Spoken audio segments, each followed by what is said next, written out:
Bien, en esta sección vamos a ver uno de mis temas favoritos, que es la representación del conocimiento. Ya vimos un adelanto en las secciones pasadas sobre el objetivo que tenemos en inteligencia artificial, que es resolver problemas. Ahora, la manera de hacerlo más famosa es utilizar búsquedas, que es lo que vamos a ver en las siguientes secciones. Pero hay una parte que de repente pasa un poco olvidada, especialmente en tiempos actuales, que es, todas esas búsquedas, esas representaciones de los estados de la computadora, toda la información que puede llegar a tener, pues tiene que estar representada de alguna manera. Y dependiendo de la representación que nosotros utilicemos, va a ser la dificultad que vamos a tener para encontrar respuestas a nuestros problemas. Entonces, toda esta sección que estamos viendo aquí se va a enfocar en darnos una introducción, como casi todo en este curso, a las técnicas más avanzadas que se llegaron a desarrollar para representar el conocimiento. Entonces, curiosamente, toda esta sección está basada en un artículo bastante antiguo. De hecho, me voy a adelantar de una vez hasta las referencias. Estamos hablando de un artículo de 1992. O sea, relativamente tiene ya bastante tiempo, sobre todo para hacer un tema que les voy a presentar tal cual tomado de este artículo. Este artículo se le conoce como un artículo tipo review, es decir, el autor se dedicó a revisar la literatura de toda una familia de maneras de representar el conocimiento, que son aquellas que se conocen como las descendientes de la dependencia conceptual, y nos va a enseñar los pros, los contras. Va a señalar algunos puntos donde pues tuvieron que evolucionar, no se quedaron tal cual. Y curiosamente estas son técnicas que aún a la fecha se pueden explotar muchísimo. Sabemos ahorita que lo que está de moda pues es el aprendizaje profundo, las redes neuronales, pero está pendiente precisamente esa vinculación que pueda tomar lo mejor del mundo de los sistemas semisimbólicos con lo mejor de los sistemas simbólicos. Y esto que tenemos aquí va a ser como precisamente la mayor evolución que tuvo la parte del procesamiento del lenguaje, del almacenamiento de información, creación de planes en sistemas simbólicos. Entonces, sin hacer más preámbulo, vamos a entrar a la primera parte, que es precisamente el inicio de toda esta historia, que fue la creación de la teoría de la dependencia conceptual. Entonces, ¿de dónde surge esta teoría? Bueno, la persona que la desarrolló principalmente, a veces en colaboración con algunos colegas, fue Roger Schank. Es un caso muy interesante porque a la fecha pueden entrar a su sitio de internet y ver las cosas en las que está trabajando. Ahora él empieza precisamente por la dependencia conceptual. Vamos a ver a lo largo de esta presentación cómo la fue evolucionando hacia otras teorías. Y va a establecer ahorita la comparación entre dos vertientes, ¿no? Casi todos, a lo mejor en nuestras clases de español o de literatura o las semejantes, escuchemos hablar de las redes semánticas. Entonces, en las redes semánticas tenemos una teoría de estructura, es decir, cómo vamos a almacenar el conocimiento de una manera un poco gráfica y que nos permite organizarlo mejor. Entonces, estas redes semánticas lo que hacen es indicar el uso de nodos y aristas, pero no indica qué etiquetas usar en los nodos o qué aristas usar dónde. A la fecha ustedes pueden buscar en Google un montón de dibujos, pero seguramente podrán recordar cosas como, por ejemplo, decir, a ver, vamos a poner un concepto aquí.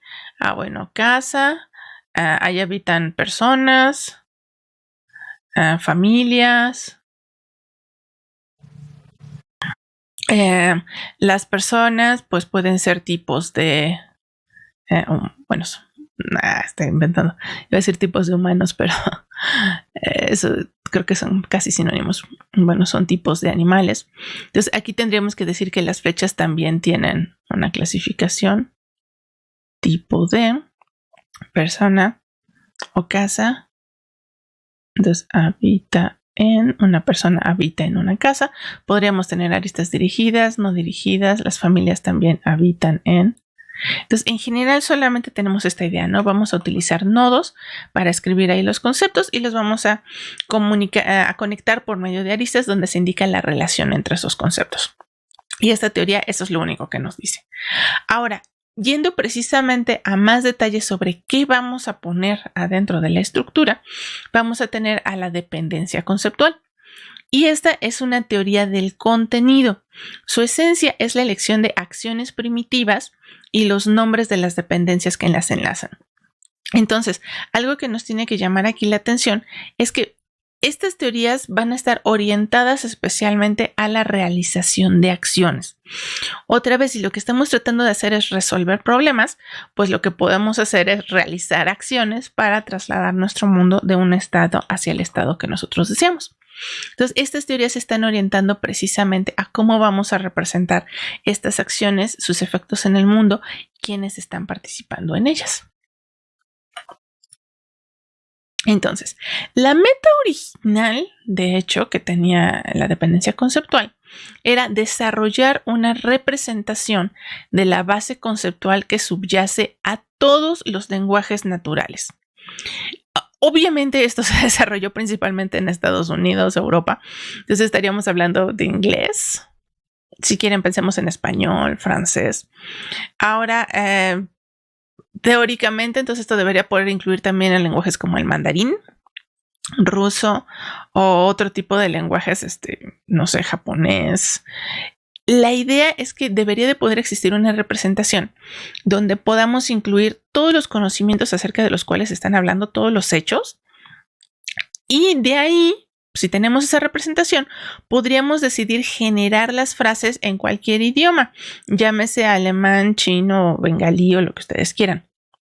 Entonces, la idea era ver, pues, qué símbolos se tenían que utilizar para esta representación universal. Y vamos a ver que hubo un poco de conflictos, pero se logró avanzar bastante también. Entonces, esta base conceptual debía de ser simbólica. Estamos todavía en la época en la que dominaba la hipótesis de los sistemas físicos de símbolos. También para ello se propusieron, bueno, entonces tener un pequeño conjunto de acciones primitivas. Y esta parte de aquí, que dice pequeño conjunto, es la que resulta un poco más ambiciosa, ¿no? ¿Cómo podríamos describir absolutamente todos los verbos que existen como derivados de un pequeño conjunto de símbolos nada más? Como si solamente hubiera unas pocas acciones que realmente se pueden realizar y a partir de ahí pudiéramos explicar a todas las demás como composiciones de estas acciones atómicas, le vamos a llamar. Y bueno, aquí falló, ¿no? Porque siempre resultó que a la mera hora faltaba algún átomo, faltaba algún tipo más porque había algo que no se podía expresar. Pero si permitimos entonces un sistema abierto donde podamos, de acuerdo a un contexto, elegir este pequeño conjunto, y si cambiamos de contexto, pues a lo mejor elegir otro conjunto, entonces la teoría resulta bastante útil. Bien, entonces este fue el primer elemento. El segundo va a ser un conjunto de dependencias que las conectarán entre sí. Acciones primitivas, actores, objetos, instrumentos. Básicamente, si a ustedes les tocó este sistema, serían que el objeto directo, el objeto indirecto, los modificadores, el núcleo del sujeto y bueno, los verbos eran los núcleos del predicado, ¿no? Entonces, todos estos elementos que van en la oración y que corresponden precisamente a pues los participantes en la acción, ya sea porque realizan la acción, reciben la acción o la modifican, son los que van a aparecer en las dependencias. Bien, entonces se afirmaba que este pequeño conjunto de elementos se podría utilizar para producir una forma canónica para representar oraciones en inglés y otros lenguajes naturales. Se basa en dos suposiciones, asumiendo comunicación mediante lenguaje natural. 1. Si dos oraciones tienen el mismo significado, su representación debe ser la misma, independientemente de las palabras que se utilicen. Aquí se debe notar mucho cuál era el objetivo.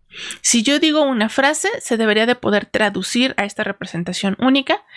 Y aunque utilice diferentes palabras, diferentes expresiones o inclusive aunque cambiara de lenguaje, debería de poder ser entendida por cualquier otro individuo, cualquier otro agente, porque la representación subyacente sería la misma para cualquiera de las dos personas o para cualquier ocasión, ya sea que la diga coloquial o que la diga muy formal, debería de poderse entender entonces.